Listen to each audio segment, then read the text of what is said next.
মাদিনায় সেদিন এক অন্যরকম নীরবতা, যেন প্রাকৃতিক বিপর্যয় নেমে এসেছে। প্রিয় নবীজির অসুস্থতার খবর পুরো মদিনা জুড়ে ছড়িয়ে পড়েছে। হজরত ফাতিমা রাদিয়াল্লাহু আনহা এই খবর পেয়ে ছুটে চলেছেন হজরত মুহাম্মদ সাল্লাল্লাহু আলাইহি ওয়াসাল্লামের বাড়ির দিকে। সেদিন আকাশের চাঁদ একাশে হয়ে গেছে। সাহাবারা বসে আছে, কারো চোখে অশ্রু, আবার কারো মন দুঃখ বেদনায় ভারাক্রান্ত হয়ে পড়েছে। কেউ কোনো কথা বলছে না, সবাই নিঃশব্দে ফুপিয়ে ফুপিয়ে কান্না করছে। এদিকে হজরত মুহাম্মদ সাল্লাল্লাহু আলাইহি ওয়াসাল্লাম অসুস্থতা অবস্থায় নিজ গৃহে অবস্থান করতেছেন। তার পাশে আছে হজরত মা ফাতিমা রাদিয়াল্লাহু আনহা ও মা আয়েশা রাদিয়াল্লাহু আনহা। তখন হজরত মুহাম্মদ সাল্লাল্লাহু আলাইহি ওয়াসাল্লাম মা আয়েশা রাদিয়াল্লাহু আনহাকে উদ্দেশ্য করে বললেন, হে আয়েশা, তুমি আমার প্রিয় সাহাবী আবু বকরকে খবর পাঠাও। কিন্তু সেই সময় সালাম দিয়ে তক্ষণই আবু বকর রাদিয়াল্লাহু আনহা ঘরে প্রবেশ করলেন।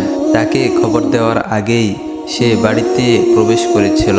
তখন হজরত মুহাম্মদ সাল্লাল্লাহু আলাইহি ওয়াসাল্লাম হজরত আবু বকর রাদিয়াল্লাহু আনহুকে উদ্দেশ্য করে বললেন, হে আবু বকর, আমি তোমার কাছে আমানত রেখে গেলাম, তুমি আমার সাহাবীদের দেখাশোনা করিও। এসব কথা আলোচনা হচ্ছে, ঠিক তখনই ঘরের পরিবেশ যেন বদলে গেল।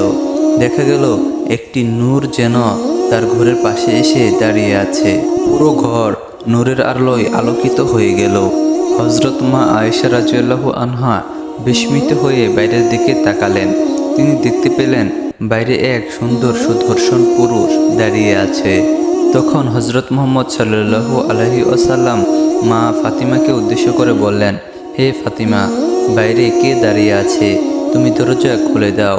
তখন হজরত ফাতিমা রাদিয়াল্লাহু আনহা তার বাবাকে বললেন, আব্বাজান, আমি তো তাকে চিনি না, তিনি একজন সুদর্শন পুরুষ। তখন হজরত মুহাম্মদ সাল্লাল্লাহু আলাইহি ওয়াসাল্লাম তার মেয়ে মা ফাতিমাকে উদ্দেশ্য করে বললেন, হে ফাতিমা, তুমি এই লোকটিকে চিনবেন কি করে? এই লোকটি এমন একজন ব্যক্তি যিনি কোনো জায়গায় গেলে খালি হাতে ফেরেন না। তিনি আর কেউ না, তিনি হচ্ছেন মালাকুল মাউত, হজরত আজরাইল ফেরেশতা। এই কথা শোনার পর হজরত মা ফাতিমা রাদিয়াল্লাহু আনহার চক্ষু থেকে অশ্রু গড়িয়ে গড়িয়ে পড়তে লাগলো। তখন হজরত আজরাইল আলাইহিস সালাম নবীজি সাল্লাল্লাহু আলাইহি ওয়াসাল্লামকে সালাম দিয়ে বললেন, হে রাসূলুল্লাহ, আপনাকে মহান আল্লাহ তাআলা সালাম জানিয়েছেন। মহান আল্লাহ তাআলা আমাকে আপনার নিকট পাঠিয়েছেন। হে রাসূলুল্লাহ, আপনি অনুমতি দিলেই তবেই জান কবজ করব, না হলে পুনরায় ফিরে যাব। আপনার যতদিন ইচ্ছা আপনি ততদিন এই পৃথিবীতে থাকবেন। তখন হজরত মুহাম্মদ সাল্লাল্লাহু আলাইহি ওয়াসাল্লাম বললেন, হে আজরাইল আলাইহিস সালাম, আমার তো আল্লাহ তাআলার সাথে একটি কথা এখনো বাকি আছে। তখন আজরাইল আলাইহিস সালাম বললেন, হে রাসূলুল্লাহ, কি কথা? তখন হজরত মুহাম্মদ সাল্লাল্লাহু আলাইহি ওয়াসাল্লাম বললেন, আমার ভাই জিব্রাইল কোথায়? এই কথা শোনার পর প্রথম আসমান থেকে হজরত জিব্রাইল আলাইহিস সালাম হজরত মুহাম্মদ সাল্লাল্লাহু আলাইহি ওয়াসাল্লামের নিকট গিয়ে হাজির হলেন। ঘরের মধ্যে যেন তিন নূরের আভা প্রজ্বলিত হতে লাগলো। ঠিক সেখানেই দাঁড়িয়ে আছেন হজরত জিব্রাইল আলাইহিস সালাম। তখন হজরত জিব্রাইল আলাইহিস সালাম বললেন, হে রাসূলুল্লাহ, আপনি কান্না করছেন কেন? তখন নবীজি সাল্লাল্লাহু আলাইহি ওয়াসাল্লাম বললেন, হে আমার ভাই জিব্রাইল, আমি এজন্যই কান্না করছি, আমি মারা যাওয়ার পর আমার এই উম্মতের কি হবে? তুমি মহান আল্লাহ তাআলার কাছ থেকে এই কথাটি জেনে আসো। তখনই হজরত জিব্রাইল আলাইহিস সালাম মহান আল্লাহ তাআলার আরশে চলে গেলেন। মহান আল্লাহ তাআলা সব কিছু আগে থেকেই জানতেন। তবুও মহান আল্লাহ তাআলা হজরত জিব্রাইল আলাইহিস সালামকে জিজ্ঞেস করলেন, হে জিব্রাইল, তুমি কাঁদছো কেন? তখন হজরত জিব্রাইল আলাইহিস সালাম বললেন, হে আমার রব, আমি তো আপনার প্রিয় হাবিব রাসূল সাল্লাল্লাহু আলাইহি ওয়াসাল্লামের জন্য কাঁদছি, আর আপনার প্রিয় নবী মুহাম্মদ সাল্লাল্লাহু আলাইহি ওয়াসাল্লাম কান্না করছেন তার প্রিয় উম্মতদের জন্য। তখন মহান আল্লাহ তাআলা বললেন, হে জিব্রাইল, তুমি আমার প্রিয় রাসূল সাল্লাল্লাহু আলাইহি ওয়াসাল্লামকে গিয়ে বলে দাও। রাসূল সাল্লাল্লাহু আলাইহি ওয়াসাল্লাম যেমন তার উম্মতের প্রতি মায়া মমতা দয়া করে, ঠিক তেমনি মহান আল্লাহ তাআলাও তার বান্দাদের প্রতি দয়া প্রদর্শন করে। তুমি আরও বলে দাও, কাল হাসরের ময়দানে যতক্ষণ পর্যন্ত মহান আল্লাহ তাআলার প্রিয় হাবিব খুশি না হবে, ততক্ষণ পর্যন্ত মুহাম্মদ সাল্লাল্লাহু আলাইহি ওয়াসাল্লামের উম্মতের গুনাহ মাফ হতেই থাকবে এবং বিনা হিসেবে জান্নাতে প্রবেশ করবে।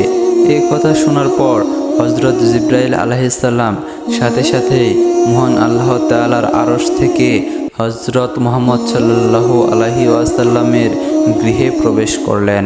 তখন রাসূল সাল্লাল্লাহু আলাইহি ওয়াসাল্লাম জিজ্ঞেস করলেন, ভাই জিবরাইল, মহান আল্লাহ তাআলা কি বলেছেন? তুমি কান্না করছো কেন? তখন হযরত জিবরাইল আলাইহিস সালাম বললেন, হে আল্লাহর রাসূল, মহান আল্লাহ তাআলা আপনার জন্য সুসংবাদ দিয়েছেন। আর আমি কান্না করছি এজন্যই যে আজকের পর থেকে আমি আর কোনোদিন আপনার কাছে ওহী নিয়ে আসতে পারবো না।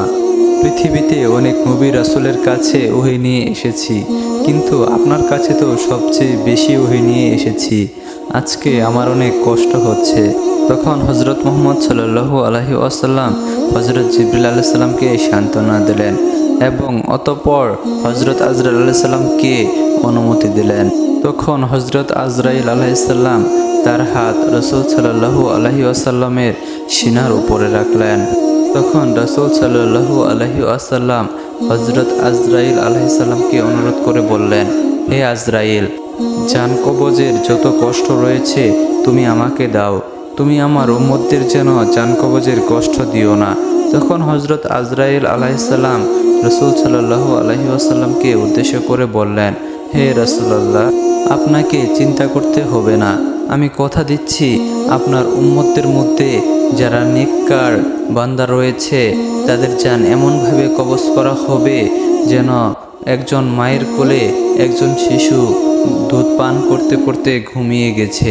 কোনো প্রকার কষ্ট বেদনা আপনার খাঁটি উম্মতদের উপর দেওয়া হবে না। এরপর এই কথা শুনে হযরত মুহাম্মদ সাল্লাল্লাহু আলাইহি ওয়াসাল্লাম কিছুটা নিশ্চিন্ত হলেন। তারপর হযরত আজরাইল আলাইহিস সালাম অত্যন্ত আদবের সাথে তার কাজ সমাপ্ত করলেন। তখন হযরত আজরাইল আলাইহিস সালাম হযরত মুহাম্মদ সাল্লাল্লাহু আলাইহি ওয়াসাল্লামের রূহ মুবারক আল্লাহর আরশে নিয়ে গেলেন। তখন হযরত মা আয়েশা রাদিয়াল্লাহু আনহা এবং হযরত মা ফাতিমা রাদিয়াল্লাহু আনহা অনেকটা নিস্তব্ধ হয়ে গেলেন। অতঃপর পুরো পৃথিবী স্তব্ধ হয়ে গেল। মদিনার বাতাস তখনই থেমে গেল। কিছুক্ষণের জন্য পুরো পৃথিবী যেন একবারে স্তব্ধ হয়ে গেল। সমগ্র প্রাণীকুল কাঁদতে লাগলো। এই খবর খুবই তাড়াতাড়ি সারা মদিনাবাসীদের মধ্যে ছড়িয়ে পড়ল।